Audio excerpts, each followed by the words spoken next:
Welcome back to Living the Good Life, the podcast where we talk about rebuilding a life after change, the kind of change that shifts your energy, your identity, your body, or your sense of what's possible.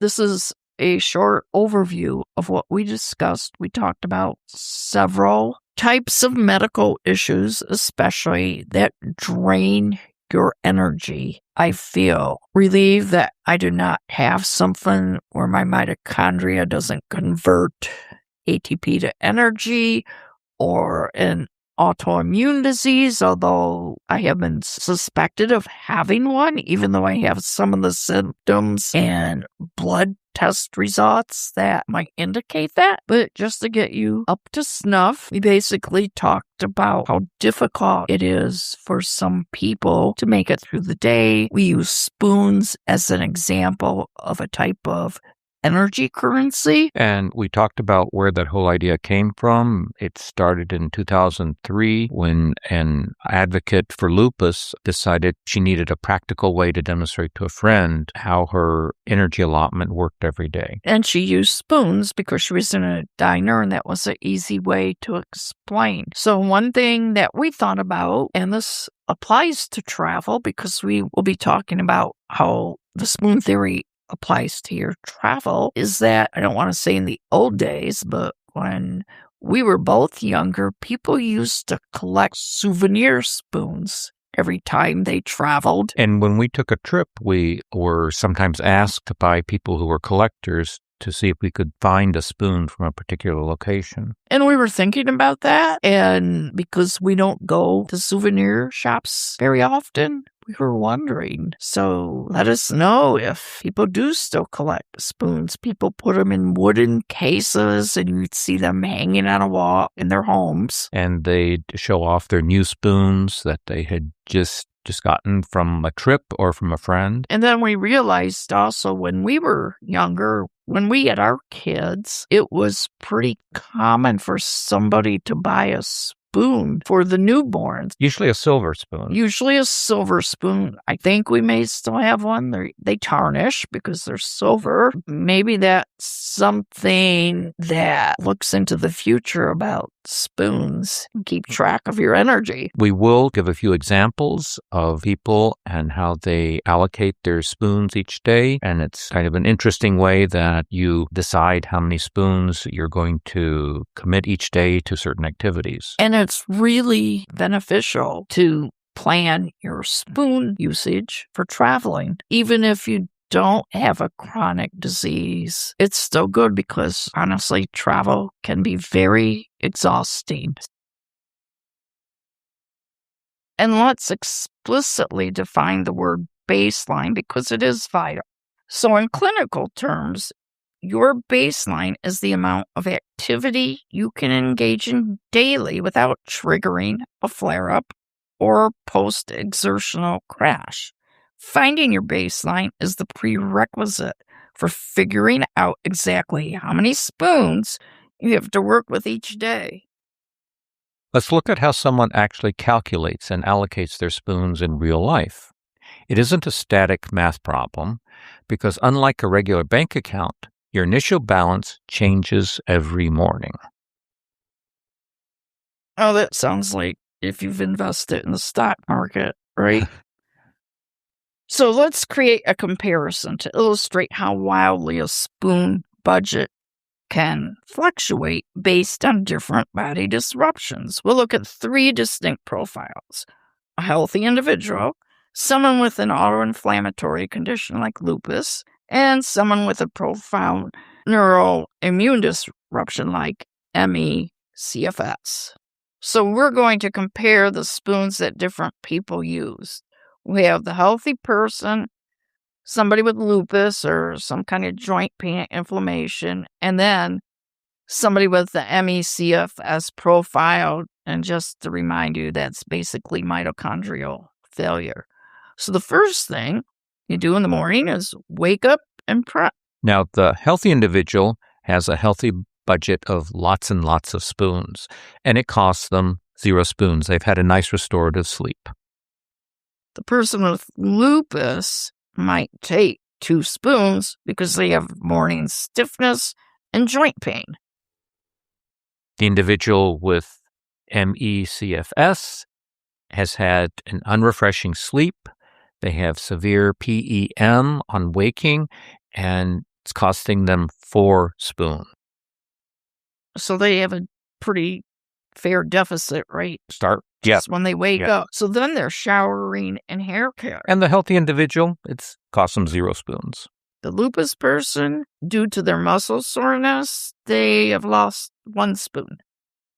The individual with the mitochondrial failure, the MECFS, is going to suffer some orthostatic intolerance from the heat of a shower, and that's going to cost them 3 spoons. And then there's a commute to the office or the workplace. Healthy individual has done this routinely, no problems, cost them 0 spoons. Person with lupus who has driving tension, that costs them 1 spoon. The individual with MECFS, they're going to have a cognitive load of traffic navigation. It's going to cost them 2 spoons.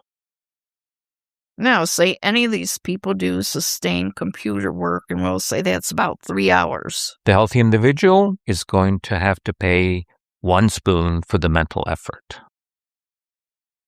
The person with lupus may have ergonomic strain on their joints, and that's a cost of 2 spoons.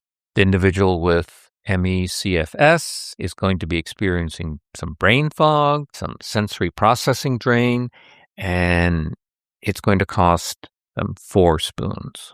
And then everybody needs to have food, so grocery shopping. Healthy individual is going to pay 1 spoon because it was a little bit time-consuming.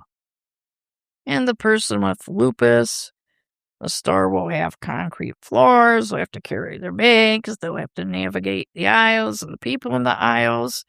That would cost them 3 spoons. And finally, the individual with the MECFS is going to have a severe neurological crash triggered by this activity, and it's going to cost them 5 spoons. Now, you'll see that there's a stark contrast between these activities and the sum of the number of spoons that the day has cost them so far. For a healthy person, that entire sequence costs maybe 2-3 spoons out of an abundant reserve. For someone with MECFS, the same sequence costs 18 spoons. They are deep in biological debt before dinner is even on the table. And this chart will be added to the show notes. So how do you actually decide on your spoon usage? It's different for everybody. You have to run a proactive daily audit. Spoonies use a strategy called activity aggregation scoring. You don't just look at the physical act, you break it down into 4 distinct cost categories. First is the physical cost. Does it require standing, lifting, or walking? Next is cognitive cost. Does it require intense decision-making, tracking details, or processing fast-moving information? There's also a sensory cost. Is there bright fluorescent lighting, loud background noise, or a crowded environment? And the 4th is the emotional cost. Does it involve high-stakes interactions, conflict, or masking symptoms to appear healthy? If an activity scores high across multiple categories, like attending a loud, stressful professional meeting, it's an automatic heavy spoon task. You cannot pair it with another heavy spoon task on the same day. If you choose to borrow spoons from the next day, you do so knowing you are triggering an intentional, mandatory rest period afterward. Okay, let's get practical. How do you actually use spoon theory in daily life? First, you figure out your baseline. Ask yourself, on an average day, how many spoons do I realistically have? What tasks drain me the most? What tasks give me spoons back? What tasks are non-negotiable? What tasks can be postponed, delegated, or simplified? Then you need to categorize your activities. For example, low spoon tasks include brushing teeth, microwaving food, or sending a text. And I got better at sending a text, but that used to be about my daily spoon limit. Medium spoon tasks are showering, cooking, errands, and socializing. High spoon tasks are travel, cleaning the house, hosting guests, and going to medical appointments. And here's the important part. Spoon theory is flexible. Your spoon count changes based on sleep quality, pain levels, stress, hormones, weather, sensory load, emotional labor, illness flare-ups. So you can check in with yourself each morning. How many spoons do I have today? And then you try to plan accordingly, because we all know sometimes we wake up feeling energetic and crash about an hour later. So your spoon necessity or your spoon quantity changes on a daily basis. So how can we apply the spoon theory to travel? Travel is one of the most high stakes, high energy scenarios imaginable. That's due to travel planning, everything involved in traveling. It's a notorious spoon killer. It's a shifting environment filled with sensory overload, unpredictable physical demands, and disrupted schedules. But having a disability or chronic illness doesn't mean you can't travel. It means you have to build a highly tactical, spoon-centric itinerary. Let's walk through planning a trip using energy conservation metrics. Step 1 happens long before you get to the airport. You need an airport buffer protocol. Most people try to optimize for speed. A spoonie must optimize for energy preservation. This means booking flights at times that preserve your sleep quality. No 5 a.m. flights that require waking up at 2 a.m. That instantly bankrupts your baseline. It's a difficult choice when a later flight could in fact bankrupt you. And probably with everything you need to go through at the airport, you should arrive at the airport earlier than most people might. It also means swallowing your pride and requesting TSA cares or airport wheelchair assistance.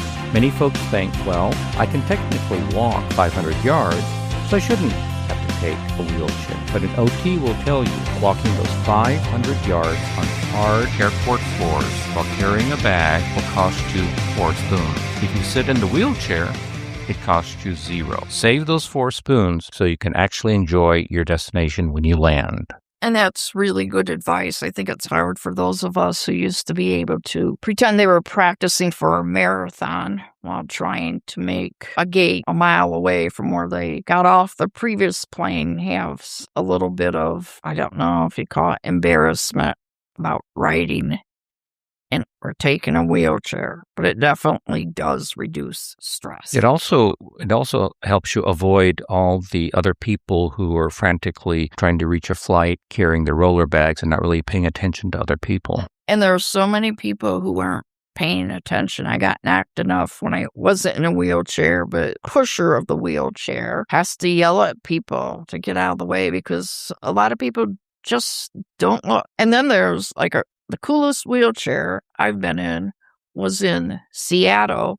We usually transfer there, not initially board there. They have remotely controlled wheelchairs, and they stop when somebody's in the way, and it takes you to your port. That's really interesting. I might have a picture that I could put up on the website. And it also returns to its base after it drops you off. Right, and they said they've had those for several years now. So back to step 2 of travel, use the wheelchair, take advantage of any assistance you can get at the airport. Step 2 is to have a travel cushion day. Say you're flying to Europe. It's a long haul.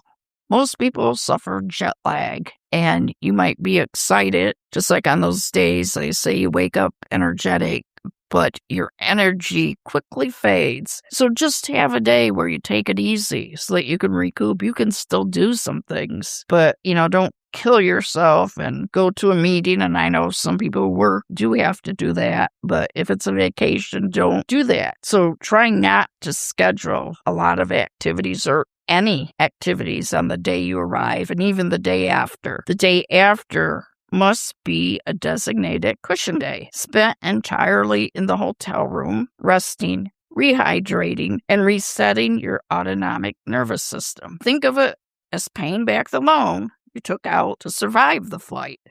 Step 3 is the one major event rule. A standard tourist itinerary says morning museum, afternoon walking tour, evening dinner show. A spoon-managed itinerary allows for one anchor event per day. The spoon-managed day structure: morning, low-energy breakfast in the room, and medication stabilization. Midday is the anchor event, the museum tour, utilizing rented motorized scooters if available. Late afternoon, mandatory 3-hour horizontal rest period in dark room to drop the heart rate and reduce sensory input. Low-key dinner nearby or room service if the anchor event ran long. And finally, you have to build environmental redundancies. Choose hotels based on proximity to your anchor events to avoid long transit times. Ensure the room has effective climate control, especially for conditions like multiple sclerosis or POTS, or recovering from prostate cancer, where heat intolerance can trigger immediate relapses or discomfort. When you plan this way, travel stops being a gamble with your health and becomes a structured, predictable reality. You are controlling the spoons instead of letting your environment strip them away from you. You can see that travel is a high spoon activity. That's even if it's fun travel, even easy travel. So plan with spoons in mind. And one thing that I don't know that we mentioned is be sure that your assistant or your caregiver also plans the same way as you do. So here's a few basic suggestions to help you plan. One good thing is you know in advance that travel is always draining and it really takes a lot of energy. So your pre-trip spoon budgeting. You should try to estimate how many spoons during the trip, and the number of spoons every day varies. And that's kind of a tricky part because you can't always predict when you might have some kind of incident or problem or get really tired. But try to estimate how many you'll have. Identify the high spoon days. And that could be things like your flights, making a tight connection, which try to avoid that always if at all possible, because that's very stressful. If you're doing any long drives, especially after having flown for hours, and then any tours that you're going to be taking, be sure they're not scheduled too tightly with each other or during the hottest part of the day or anything like that, or any that are fast-paced. And there are some tours specifically for people with body disruptions. And then be sure to build in recovery days, or at least a part of the day to recover. To reduce your spoon drain, choose nonstop flights, which is easier said than done, especially if you live in a small community like we do. We always have to make at least one connection. Book accessible lodging. I have mentioned before, I believe that we really like apartment-style hotels, especially if we'll be in one place for several days. And it's so nice not to have to change hotels every day because that's very stressful. Use mobility aids, even if you don't always need them, because if you take them, you may not need them. Pre-book your transportation if possible and avoid tight schedules. Build spoon-friendly routines. Morning check-ins. How many spoons today? Adjust plans based on your energy. Keep meals simple. Use sensory tools. Earplugs, sunglasses, stimulation toys. And even like eye shades, especially if you take a rest during the day. Communicate your spoon needs. Tell travel companions your limits. Use spoon theory language. I only have 3 spoons left today. Also plan for flare-ups. Have a backup activity, which could mean rest. And know where to rest in case you have a flare-up and just have to chill out for a little bit or, get back so you can move to your hotel. Keep your meds accessible. Allow guilt-free downtime. So with this all in mind, travel can become doable and enjoyable when you stop forcing yourself to operate like someone with unlimited spoons. So as someone who thought she had unlimited spoons in the past, it's very difficult to ration your spoons for the day. I mean, you never know when you'll be back in a place, and you have to choose what to do, what's safe for you, what keeps you healthy, what keeps you from falling or crashing. So that's really the spoon theory. It's a simple metaphor that opens the door to understanding, compassion, and better planning. And there are groups online, and I'll see if I can find the link to those groups. And whether you're living with chronic illness, neurodivergence, disability, or just burnout, Spoon Theory gives you permission to honor your energy level, to plan realistically, communicate clearly, and to travel in a way that supports your body instead of fighting it. And I think this can really work for any person, whether you have some kind of body disruption or not. There's always stressors in your life as well. So consider it. Maybe that your assistant will and should consider it, as I'm sure my assistant and CNI guy does all the time, except for when he needs his assistant. So the next time someone tells you they don't have the spoons for something, remember, it's an invitation to understand a hidden economy of energy. Thanks for listening. We'll catch up with you next week on our next episode. Keep living the good life. The information shared in this podcast is for general educational and entertainment purposes only. We love sharing our insights, but please remember, this content does not constitute medical, health, or professional advice. Every body and every situation is unique. You should always consult with a qualified medical specialist or healthcare professional before starting any new program, making lifestyle changes, or acting on any information you hear today. Your health is your responsibility, so let's keep it safe.